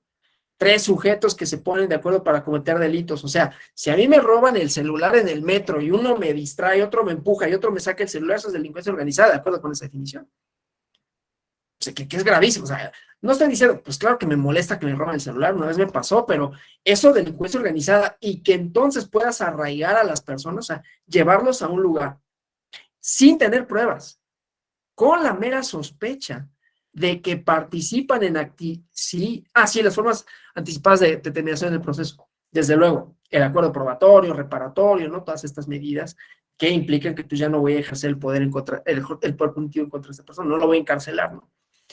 Y acá entonces la posibilidad del arraigo, artículo 16 constitucional, párrafo octavo, en la Constitución, ¿no? Y entonces los llevo a un centro de arraigo en lo que recabo pruebas, o sea, no tengo nada en contra suya, recabo pruebas para demostrar su culpabilidad, es Guantánamo, ¿no? O sea, hay un documental que sacaron el año pasado, justamente por el 11 de septiembre, que tenía que ver con esto y se llama así 11S, y no me acuerdo qué otra cosa, pero habla de toda la política detrás y todas las personas a las que se les acusó de terrorista y a Guantánamo. Y pasaron 17, 18 años sin sentencia, ¿no? Sin que se les acreditara su responsabilidad. Entonces, eso, ¿cómo convive con un sistema de normas democrático? Pues es que no convive, es antitético. Entonces, para decir, hay un contenido sustantivo de las figuras, del ejercicio del poder punitivo y del contenido mismo de la ley. ¿Qué vamos a criminalizar y por qué? ¿En función a qué? A las relaciones sociales legítimas deseadas en una sociedad democrática. Y entonces tenemos que definir los valores democráticos. Es ahí donde insertamos, ¿no? La norma penal en el derecho democrático. Ya mañana vemos la parte penal electoral, ¿no? De los bienes jurídicos tutelados, de las reformas electorales, ¿no? Y de cómo se ha sofisticado nuestro sistema electoral igualmente. Y entonces ahí, ¿cuáles son las funciones del derecho penal en ese sentido? Pues sí, ¿no? Pregunta Alfredo Estrada si la prisión preventiva oficiosa es una pena anticipada. Pues sí. O sea, hay personas que tienen más de 10 años en prisión preventiva oficiosa, no tienen sentencia de primera instancia. O sea, eso es gravísimo. ¿Cómo puedo justificarlo yo en términos democráticos? Que se sustraiga a una persona de su domicilio, de sus relaciones sociales, de su trabajo, por un delito que no se ha acreditado su existencia, los elementos mínimos, ¿no? Su culpabilidad, pues. Los elementos mínimos del tipo, ¿no? Conducta jurídica típica, conducta típica antijurídica y culpable. Y aún así lo castigo. Pero ¿por qué, no? Entonces, esa es, como decía, el contenido sustantivo. Y entonces, ¿cómo lo insertamos? Pues en la democracia, ¿no? Y esto, insisto, se determina no porque haya procesos democráticos que le dan existencia, sino por el contenido, por las relaciones y el orden social al que hacen referencia, ¿sí? Entonces, el hecho de que la norma penal sea legislada democráticamente no la hace democrática, ¿no? No es eso lo que la vuelve democrática, por eso ponía estos ejemplos, digamos, ¿no? Entonces, bueno, eso con relación, aquí voy a hacer un corte, desde luego voy a continuar, pero eso con relación a la norma penal. Entonces, la norma penal tiene funciones, ¿no? Funciones que pueden ser de disuasión, dependiendo si usted, aquí podemos discutir, disuadirán o no disuadirán. Criminalizar una conducta, ¿a qué atiende? Ya vimos, pues atiende a muchas cosas, ¿no? Expectativas morales, discursos políticos, ¿sí? Digo, no nada más es eso, hay una racionalidad detrás también, detrás de las expectativas morales, detrás de los discursos políticos, hay una racionalidad. Es decir, yo creo que va a funcionar de esta manera. Lo que pasa es que una cosa es creer que va a funcionar y después, no, yo arrojo la piedra, yo le iba a atinar ahí, no le atiné, no le pegué a otra cosa y ya produje algo que yo no sabía que iba a producir. ¿Sí? No sé si me explique, no es la metáfora más afortunada, pero entre el enunciado y sí, es que bueno, ejemplos aquí nos están diciendo, ¿no? Personas que fueron 17 años sin sentencia. Sí, es uno de los casos, ¿no? Que va a pronunciar la Corte. ¿Y qué va a pasar? La Corte Interamericana va a decir, pues es lo más, va a decir inconvencional, pero yo en términos de democracia diría, pues es que es antidemocrático porque contraría valores de convivencia social deseables. Yo no puedo ejercer el poder punitivo de esa forma tan arbitraria, ¿no? La arbitrariedad sí es un estándar para saber si es democrático o no. Hasta en la teoría, que a mí ni me gusta, ¿no? O sea, no me gusta porque es simplona, ¿no? Pero en el federalista está eso, pues, ¿no? Es limitar la arbitrariedad. Y no solo del Ejecutivo, el determinar, perdón, limitar la arbitrariedad del poder en todas sus manifestaciones, ¿no? Claro, la racionalidad de las penas en el derecho electoral no es necesariamente esta, ¿no? O sea, no vamos a ver, puede haber casos de prisión preventiva oficiosa, ya lo irán viendo, en la medida que avancen su curso, sus módulos, ¿no? Pero sí está como muy limitado, son los servidores públicos, ¿no? Lo adelanto, porque se convirtió en un delito grave, ¿no? Hubo una reforma y así sucesivamente, pero bueno, el chiste es que estas normas, es su contenido, es la forma en que legitiman el ejercicio del poder. ¿Y en qué redunda? A ver, sin mayores rodeos, ¿en qué redunda? En un orden social. ¿Y cuál es ese orden social? Reafirmar posiciones. Porque ¿quiénes se criminalizan? No tenemos que hacer un ejercicio demasiado estadístico para saber que se criminaliza a un cierto tipo de personas, ¿no? Y que eso también es una función, es parte de lo que critica Zaffaroni, y les voy a pasar el libro, ¿no? Pero es parte de lo que critica porque estás haciendo el uso del derecho penal para normalizar, cuando dice la selección, ¿no? Esto último, la selección. ¿Quién nos hace la selección? Los agentes del Estado. ¿Y en función a qué? Lean los orígenes de la ley negra, por ejemplo, ¿no? El Código Nacional establece que una persona no puede estar en proceso de prisión preventiva sin que se le haya dictado sentencia. Da 2 años y si excede, puede quedar en libertad. Ya, pues sí, pero no sucede así. O sea, efectivamente los códigos se pueden establecer límites, pero la práctica es que pasan años y la gente no tiene sentencia de primera instancia y siguen encarcelados, ¿no? Entonces, bueno, no camina, digamos, ¿no? Por eso digo, la norma puede ser una expectativa y puede tener una racionalidad que persigue una finalidad, ¿no? Pero no camina necesariamente. Voy con lo siguiente, ya vinculándolo al derecho electoral propiamente, ¿no?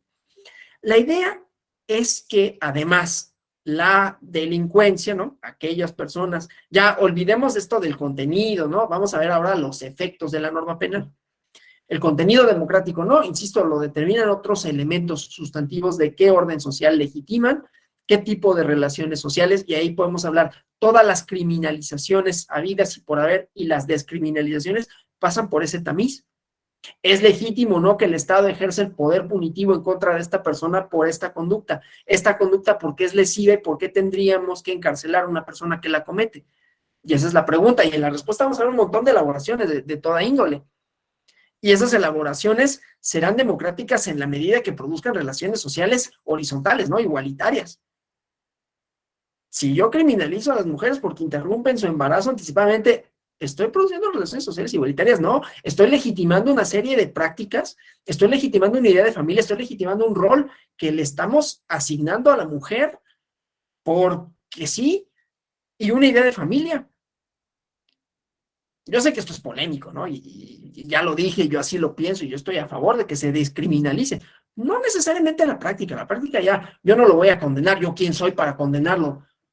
Hombre, 38 años, soltero, no, pues sí, ojalá que tú lo digas, ¿no? Pues yo no tengo ninguna legitimidad para decirlo, si la práctica está bien o mal, porque no es, pero que se criminalice me parece que es totalmente antidemocrático, pero porque hace referencia a órdenes sociales que desde mi perspectiva, si yo fuera juez, diría, pues son arcaicos, ¿no? Y que al fundamentarse en una idea de familia y asumir una serie de roles, limitan la libertad en este caso, las mujeres. La decisión, porque además hay toda una serie de otros discursos, de estructuras, ¿no? Pues sí, que van pensando y atribuyéndole expectativas de qué es lo que debe de hacer, ¿no? Inclusive de, no, pues ahora te amuelas, ¿no? Si te embarazaste fue tu culpa, así, híjole, y todo se lo dejo a esa persona, y además, si lo interrumpe, es su culpa, y entonces a la cárcel. Eso me parece, no sé en dónde cabe la democracia, y bueno, no cabe, ¿no? Pero bueno, es otra discusión que solo la pongo para efectos del contenido sustantivo. ¿Sí? Y que en ese contenido sustantivo lo que se tendría que atravesar no son ni moral, ¿no? No es que, no, pues es que yo religiosamente, vamos, qué bueno, tú no lo hagas, pero eso no lo puedes pasar al Estado para legitimar el ejercicio del poder punitivo. Entonces, cuidado también a la hora de analizar lo democrático, ¿no? ¿Cuáles son nuestras mediaciones? O sea, ¿cuál es aquello que se interpone entre nuestro objeto de conocimiento, que sería por qué criminalizar, y nuestro fundamento teórico de por qué criminalizar, ¿no? Bueno, y decía, los efectos electorales ya se han relajado, digámoslo así, para el caso de la prisión preventiva oficiosa, pero la idea es que quienes atentan en contra, volviendo a la función de la prisión, ¿no? O la función del castigo, del ejercicio del poder punitivo, es reparar socialmente, no necesariamente el individuo, ¿no? Ese es otro problema, ¿no? Porque las prisiones pues tampoco reparan al individuo. Luego lo vuelven, no voy a decir lo vuelven peor, sino que pues lo privo de posibilidades de que ahí se reforme, ¿no? No le doy condiciones y sale y pues lo único que aprendió hizo relaciones ahí para seguir delinquiendo. O sea, ni siquiera sirve, ¿no? La prisión. Como ven, yo estoy en contra de la prisión como institución, pero ese es otro tema. El chiste, digo, para ciertas conductas, pues sí, ¿no? Habrá que, pero tendrían que ser las mínimas idealmente. En fin, entonces, la idea del criminal, o el delincuente, también quiere decir, es alguien que atentó contra la comunidad política, ¿no? Y entonces, como atentó contra la comunidad política, ¿por qué tendría que tener la posibilidad de deliberar en torno a esta? Y es ahí donde hay la privación de los derechos político-electorales, ¿no? Como efecto de la pena, como consecuencia de la pena, ¿sí?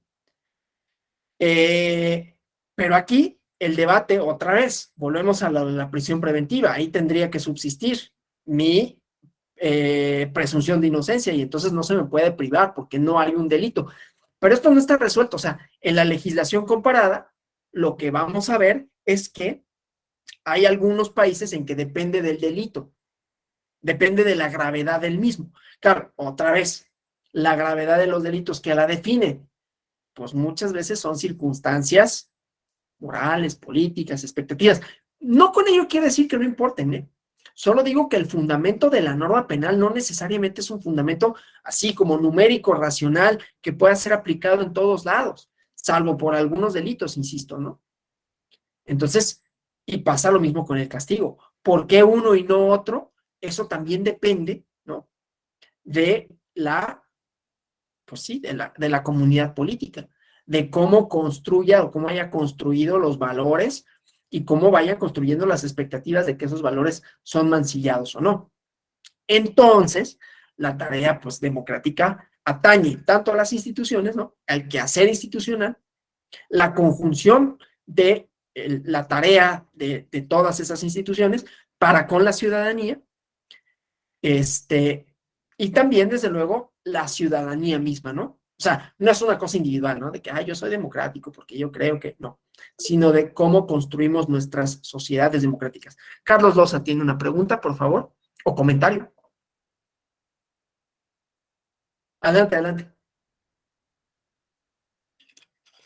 Bueno, no sé si perdió la conexión, si levantó la mano por error, o lo perdimos, ¿no? Pero bueno, están ahí las posibilidades para preguntas y respuestas. Que a ver, aprovechando, preguntas hasta aquí, comentarios. ¿Queda más o menos claro estas generalidades? Porque, insisto, aquí ya es como la consecuencia final de la comisión de un delito, la probable comisión de un delito, que no es lo mismo, ¿no? De separarme de la esfera de decisiones, ¿no? O sea, al delincuente, a la persona que se define como tal, que su conducta es lesiva para el todo social, entonces vienen consecuencias diversas, ¿no? La separación de su espacio de socialización, la reclusión, ¿no? En algunos casos, la pérdida de la vida en otros, que eso me parece, no podría pensarse que pasara un estándar democrático, de acuerdo con lo que yo creo, ¿no? Que es la democracia. Por eso decía, no son solo procedimientos, son relaciones sociales, son expectativas de orden, ¿no? Sí, a ver, debemos tener en cuenta que existe la prisión preventiva oficiosa que se da por la gravedad de los delitos y la justificada que se da cuando existen circunstancias contempladas distintos auténticos del Código Nacional. Sí, la cosa con la prisión preventiva oficiosa es cómo se aplica.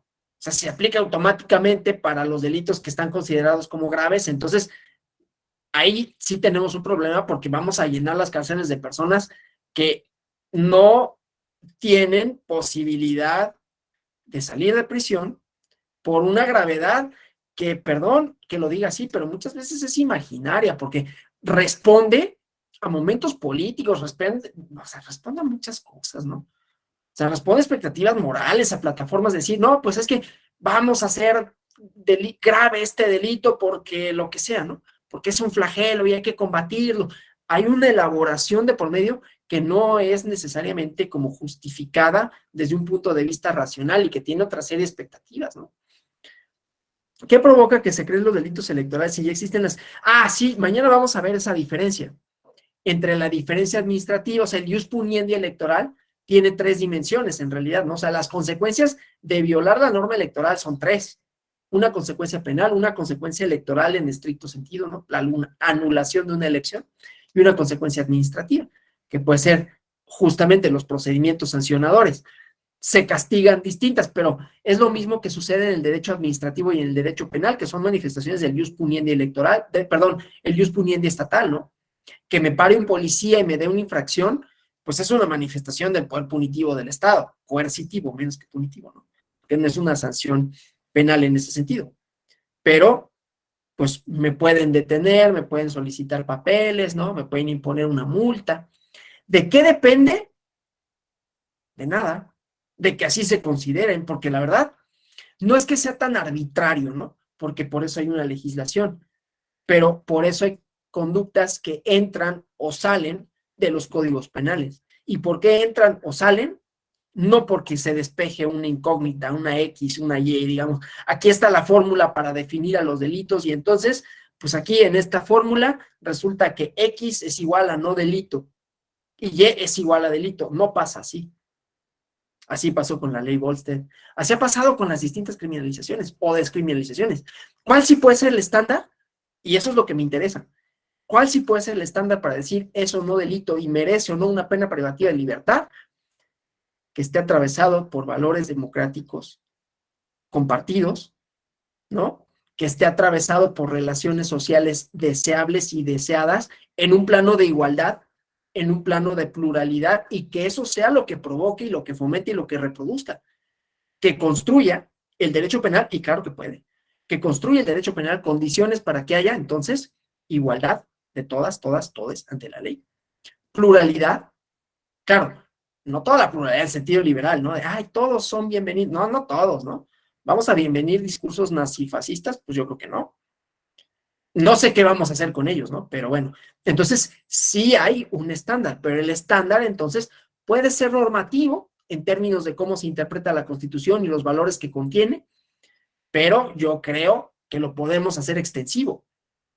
Claro, es una discusión en la que luego los abogados son muy reticentes porque, oye, es que es activismo judicial, es que están haciendo política, ¿no? Bueno, están haciendo política, lo dijo el juez Zaffaroni, porque se está pronunciando con relación a la comunidad política. Pues claro que están haciendo política en ese sentido, no política electoral. Pero ahí siempre vamos a patinar en la teoría jurídica, sobre todo la dominante en México. Por eso digo, ¿no? Tan lejos de Argentina. que ellos no tienen empacho en decir, pues claro que es político, claro que está atravesado por discursos. El derecho penal del enemigo, pues ¿qué era Guantánamo sino una política de seguridad? Una política con una idea del terrorismo, de quiénes son, de quiénes fueron, ¿no? Claro, hay principios jurídicos de pro persona, y así sucesivamente. Pero sí, dice Eliseo Mena, de antemano, al generarse la reforma procesal penal de 2008, se entendió y se construyó como un sistema garantista, característica que ha perdido al aumentarse el catálogo de delitos de prisión preventiva oficiosa. El 19 constitucional no es que sea inadecuada, lo cierto es que debe ser racional y no excesiva. Sí, hay un artículo de Alejandro Madrazo Layú que se llama Los costos constitucionales de la guerra contra el narcotráfico, ¿no? Así se llama el artículo. Entonces, léanlo, ¿no? Si les interesa esto, pero abona a la idea del contenido sustantivo de la norma, ¿sí? En materia electoral, sí. Ahorita nada más lo que estaba diciendo no era la prisión preventiva para la materia electoral, sino el derecho penal en democracia. Y cómo entonces, insisto, contenido sustantivo, posibilidades de ejercer el poder punitivo en contra de individuos y qué relaciones sociales procura, qué relaciones sociales legitima, y será el estándar la democracia para definir el contenido de la norma, en tanto que procure este tipo de relaciones sociales, ¿no? Para con el Estado, de horizontalidad, de pluralidad, de respeto, de tolerancia, y así sucesivamente. No me gusta mucho decir tolerancia, porque tolero algo que no me gusta, ¿no? Pero ya ni modo. Es de respeto, ¿no? De reconocimiento a la otredad, ¿sí? Y el derecho penal se ha utilizado muchísimo, y se utiliza muchísimo, para desconocer la otredad, ¿no? Y no solo nos tenemos que ir a los nazis, es el uso que se le dio a Guantánamo, que se le sigue dando a Guantánamo. Es el uso que se le da a la prisión preventiva oficiosa en este país también. Bueno, sí, bueno, se extendió la prisión preventiva, o sea, todo este debate es muy interesante con relación a los alcances de la prisión preventiva oficiosa, que es una institución del derecho penal. Yo la puse como ejemplo de un derecho penal no democrático, aunque esté legislado, aunque esté constitucionalizado, por, otra vez, el contenido sustantivo y lo que permite, la forma en que permite que se ejerce el poder punitivo del Estado. Y entonces, otra vez, solo para decir, el estándar para definir si es o no democrático es la democracia misma. ¿Qué relaciones sociales, qué valores, qué tipo de sociedad queremos que se construya y entonces por qué tendríamos que penalizarlo y no buscar una alternativa, una solución que no sea la última solución, ¿no? El derecho penal tendría que estar limitado solo a lo último. Bueno, ¿algunos otros comentarios, preguntas hasta aquí? Bueno, esperando, deseando que esta primera sesión les haya resultado interesante, que les haya abierto, ¿no? algunos planteamientos, algunas dudas. Yo les agradezco, nos vemos el día de mañana. Ya hablaremos más de electoral, ¿no? Reforma electoral, Sí, aquí seguimos con la discusión con relación a la prisión preventiva, porque efectivamente la Ley General de Delitos Electorales, gracias por el comentario de interesante el comienzo, la Ley General de Delitos Electorales prevé la prisión preventiva oficiosa para ciertos sujetos, ¿no? Y para ciertas conductas. Está limitada, pero lo mismo, ¿no? Es igualmente para los sujetos activos, como dicen aquí, ¿no? O sea, está limitada para solo ciertas personas, el elemento subjetivo del delito.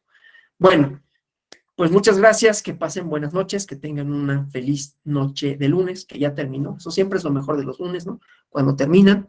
Entonces, bueno, nos vemos el día de mañana. Gracias por su atención. Es posible, déjenme decírselos así, es posible que mañana me conecte un poquitito más tarde, porque en la Escuela Judicial tengo una capacitación, ¿no? Igualmente. Entonces, la capacitación termina a las 7 en punto de la noche. Yo espero que a las 7 en punto pueda ya llegar a mi oficina y desde ahí poder dar la charla, pero si me retraso 5 minutos no será por otra razón que esa, ¿no? Bueno, otra vez gracias, buenas noches y hasta mañana. Gracias, doctor, buenas noches. Gracias. Buenas noches. Gracias, buenas noches, hasta mañana. Buenas noches, hasta mañana. Gracias. Buenas noches, buenas noches.